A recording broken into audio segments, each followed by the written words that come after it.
জুলাই গণঅভ্যুত্থানে আহতদের পঙ্গু হাসপাতালে দেখতে গিয়ে চিকিৎসক ও সংশ্লিষ্ট হাসপাতাল কর্তৃপক্ষকে নো ট্রিটমেন্ট নো রিলিজ নির্দেশ দিয়েছিলেন সাবেক প্রধানমন্ত্রী শেখ হাসিনা, যার প্রমাণ প্রসিকিউশনের হাতে এসেছে বলে জানিয়েছে আন্তর্জাতিক অপরাধ ট্রাইব্যুনালের চিফ প্রসিকিউটর মোহাম্মদ তাজুল ইসলাম।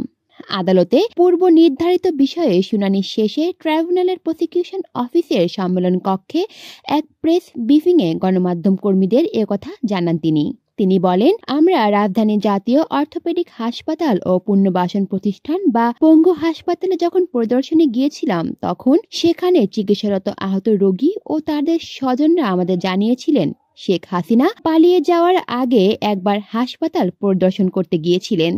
সেখানে গিয়ে বলেছিলেন নো ট্রিটমেন্ট নো রিলিজ, অর্থাৎ কর্মরত চিকিৎসক ও হাসপাতাল কর্তৃপক্ষকে আহতদের কোনো চিকিৎসা না দিতে এবং কাউকে হাসপাতাল থেকে ছাড়পত্র না দিতে নির্দেশ দেওয়া হয়েছিল।